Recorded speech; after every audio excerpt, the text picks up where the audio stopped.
Refutações. Nenhuma das declarações de Dubai constitui, mesmo remotamente, prova de que a Terra não é uma esfera rotativa, pelo que poderia ignorá-la sem arrependimento. E só para que não haja dúvidas, comecemos pela prova 191, embora esta seja não é o lugar para explorar a loucura da teoria da conspiração da maçonaria. Vejamos a ilustração que o Sr. Dubai usa para ilustrar seu argumento. A única prova que ele oferece de que todos esses pensadores eram maçons é a presença de um compasso, ou esquadro, em seus retratos. Embora seja verdade que os maçons usam o esquadro e o compasso como símbolo, isso ocorre porque os verdadeiros pedreiros, isto é, os construtores de pedra, os usaram durante muitos séculos como ferramentas em seu trabalho. Mas o mesmo aconteceu com qualquer pessoa cujo trabalho envolve medir e desenhar com precisão.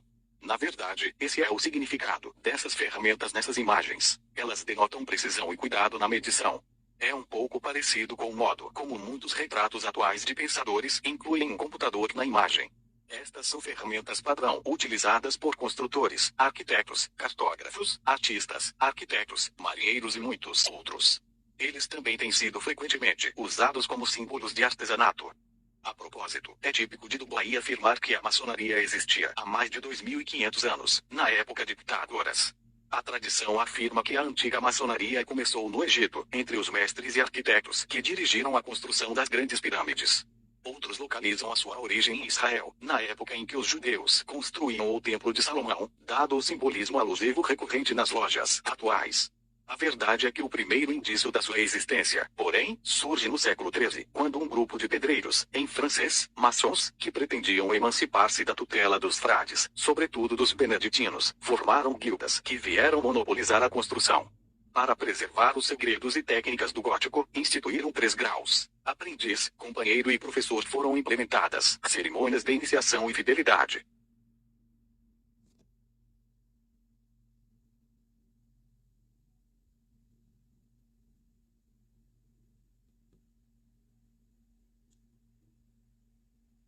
A prova 192 não merece atenção especial. Mais uma vez Dubai faz declarações retiradas de um livro do século XIX. Algum astrônomo desconhecido que não fornece seu nome ou a fonte da citação, tirada do contexto, parece ter tido algum problema que ficou pendente de resolução. E é assim que a ciência funciona desde o seu início. Sempre haverá assuntos inacabados. Esse comentário apenas demonstra o fracasso de Dubai em compreender, mesmo que remotamente, como funciona a ciência.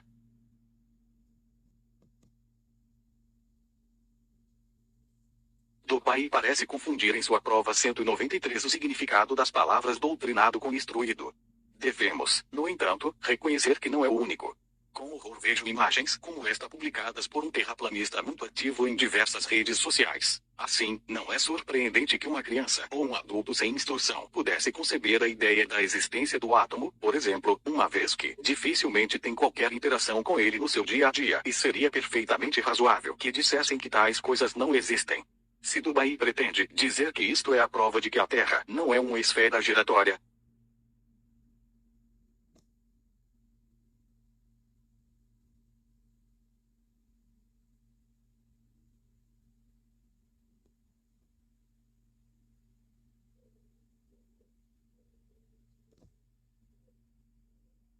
Enfim, vamos dar uma olhada na prova 194, para ver se temos algo que possa ser interessante. Não, azar, nela vemos apenas a história de um terraplanista do século XIX contando uma anedota sobre um professor de escola que usou um argumento mal escolhido. E vamos para o próximo, vamos ver se Dubai melhora um pouco a pontaria.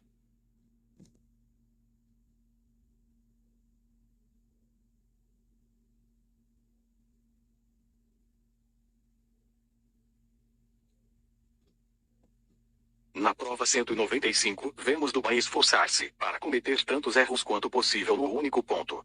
Ok, parece que o senhor Dubai está tentando obter o máximo de erros possível de uma só vez. Magnetismo e gravidade são forças muito diferentes. Como sempre, Dubai usa a palavra mágica para qualquer coisa que ele não entende e não gosta. Não é uma discussão. Gravitada é uma palavra que ele parece ter inventado. Não tem sentido. Toda a matéria exerce uma força gravitacional proporcional à sua massa. Mole uma bola de tênis, prenda a uma furadeira e gire a 1000 RPM. O que você acha que acontecerá? A maior parte da água irá embora, é claro. Mas e daí? Este, de forma alguma, é o mesmo caso da Terra. Existem pelo menos duas grandes diferenças. Uma bola de tênis tem uma massa muito pequena comparada à de toda a Terra, e a atração gravitacional é proporcional à massa. A 1000 RPM a bola gira muito mais rápido que a Terra, que faz apenas uma revolução por dia assim. No exemplo da bola de tênis de Dubai, o equilíbrio entre a inércia e a gravidade é a enorme diferença em relação à situação real na Terra.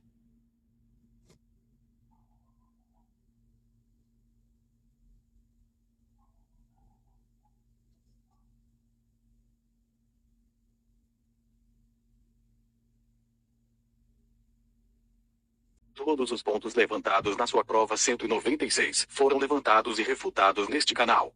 Como é que Dubai tem a coragem de proclamar que tem 200 provas para oferecer, quando repete os mesmos pontos várias vezes sem conta? Esta prova é particularmente interessante, não tanto pelo seu conteúdo, mas pela imagem que o acompanha. Notavelmente, parece não ter qualquer relação com a questão da velocidade do movimento da Terra. Dubai usa cartazes antissemitas raivosos como panos de fundo para as suas alegações de uma conspiração global. Isso o coloca na cama com os nazistas e, independentemente do terrível absurdo histórico e científico que ele está dizendo, ele está assumindo uma posição tão moralmente repugnante que nenhuma pessoa moral deveria querer ter algo a ver com ele. Uma coisa é a estupidez que ele manifesta ao longo do seu livro e outra coisa, bem diferente, é fazer propaganda nazista.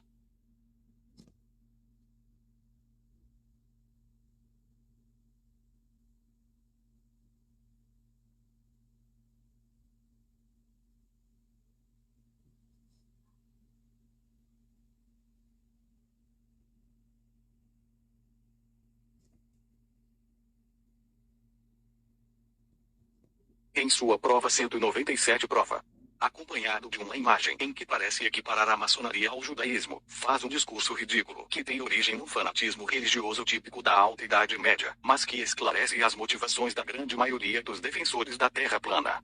Com a ascensão do racionalismo científico, que parecia minar a autoridade da Bíblia, alguns pensadores cristãos decidiram lançar um ataque à ciência estabelecida. Em 1870, John Rampney, famoso por liderar polêmicas, escreveu sobre a Terra plana e descreveu o cientista Isaac Newton, autor da teoria da gravidade, como um bêbado ou um louco.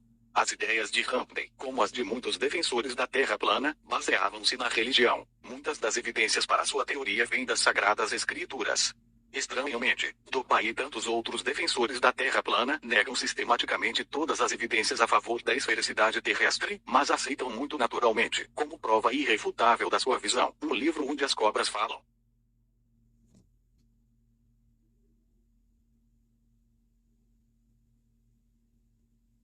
Ele diz na sua prova 198 que o doutor John Robinson escreveu um livro no final do século XVIII no qual expressou a sua preocupação sobre a infiltração dos Illuminati na maçonaria. E, muito antes disso se sabia que a Terra é esférica. Ele também menciona o livro Os Protocolos dos Sábios de Sião. Este documento tem uma história interessante e é a publicação antissemita mais famosa e amplamente distribuída da contemporaneidade. As suas mentiras sobre os judeus, que foram repetidamente desmascaradas, continuam a circular hoje, especialmente na internet. Os indivíduos e grupos que utilizaram os protocolos estão unidos por um propósito comum: espalhar o ódio aos judeus. Os protocolos é inteiramente uma obra de ficção, escrita intencionalmente para culpar os judeus por uma variedade de males. Aqueles que o distribuem afirmam que documentam uma conspiração judaica para dominar o mundo. Mas a conspiração e os seus alegados líderes, os sábios de Sião, nunca existiram. Em 1903, partes dos protocolos dos sábios de Sião foram publicadas em série num jornal russo, Znamia, a Bandeira. A versão dos protocolos, que sobreviveu e foi traduzida para dezenas de idiomas, entretanto, foi publicada pela primeira vez em 1905 na Rússia, como um apêndice do livro O Grande no Pequeno, O Advento do Anticristo e o Domínio de Satanás no Pequeno. Terra, do escritor místico e religioso russo Sergei Alexandrovich Miros, autoproclamado místico e agente da polícia secreta da Rússia Imperial, a Ucrânia. Embora a origem exata dos protocolos não seja conhecida, a sua intenção era apresentar os judeus como conspiradores contra o Estado. Em 24 capítulos, ou protocolos, supostamente as atas de reuniões de líderes judeus, os protocolos descrevem os planos secretos dos judeus para dominar o mundo através da manipulação da economia, do controle da mídia e da promoção de conflitos religiosos. Após a Revolução Russa em 1917, os imigrantes anticomunistas trouxeram os protocolos para o Ocidente. Logo depois, as edições circularam pela Europa, Estados Unidos, América do Sul e Japão. Uma tradução árabe apareceu pela primeira vez na década de 1920. A partir de 1920, Henry Ford, o magnata do automóvel, publicou no seu jornal, The Arbor Independent, uma série de artigos, baseados em parte nos protocolos. O livro Judeu Internacional, incluindo esta série, foi traduzido para pelo menos 16 idiomas. Tanto Adolf Hitler quanto Joseph Goebbels, que mais tarde foi ministro da propaganda nazista, elogiaram Ford The International Gen. Em 1921, o Times de Londres apresentou provas conclusivas de que os protocolos eram um plágio grosseiro. O jornal confirmou que os protocolos foram em grande parte copiados de uma sátira política francesa que não mencionava os judeus. O Diálogo no Inferno entre Maquiavel e Montesquieu, 1864.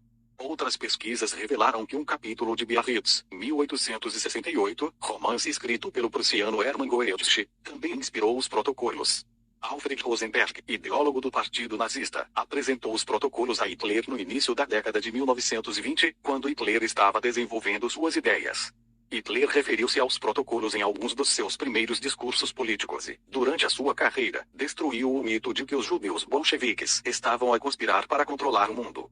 Durante as décadas de 1920 e 1930, os protocolos dos sábios de Sião desempenharam um papel importante na propaganda nazista. O Partido Nazista publicou pelo menos 23 edições dos protocolos entre 1919 e 1939. Após a tomada do poder nazista em 1933, algumas escolas usaram os protocolos para doutrinar os alunos. Em 1935, um tribunal suíço multou 2 líderes nazistas por circularem uma edição alemã dos protocolos em Berna, na Suíça. O presidente do tribunal declarou durante o processo que os protocolos eram difamatórios, falsificações óbvias e absurdos ridículos. O Senado dos Estados Unidos emitiu um relatório em 1964, declarando que os protocolos foram fabricados. O Senado chamou o conteúdo dos protocolos de absurdo e criticou aqueles que os divulgaram por usarem a mesma técnica de propaganda de Hitler. Apesar destas repetidas revelações dos protocolos como uma fraude, continua a ser o texto antissemita mais influente dos últimos 100 anos e continua a atrair uma variedade de indivíduos e grupos antissemitas.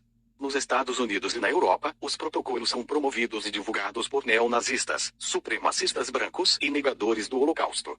Livros baseados nos protocolos são encontrados em todo o mundo, mesmo em países com poucos judeus como o Japão. A internet aumentou dramaticamente o acesso aos protocolos. Embora muitos sites exponham os protocolos como uma farsa, a internet facilita o uso dos protocolos para espalhar o ódio aos judeus. Hoje, uma pesquisa típica na internet produz centenas de milhares de sites que divulgam, vendem ou discutem os protocolos ou os expõem como fraude.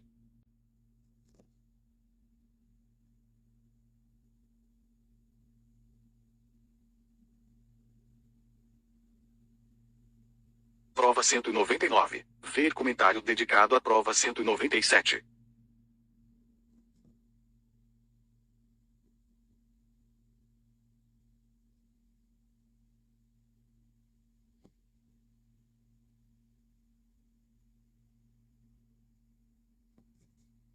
Dubai encerra seu livro com um argumento que em nada contribui, um discurso que nem sequer lhe pertence, mas é do maior charlatão do século XIX, o autoproclamado Dr. Hofbauer.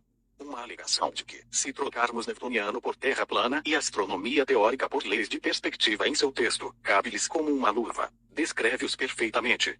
Como exemplo vamos citar esta passagem. Na verdade, nada mais são do que hipóteses sobre hipóteses, e as conclusões delas derivadas são deliberadamente consideradas como coisas já provadas, para serem usadas como verdades para justificar as primeiras suposições fundamentais.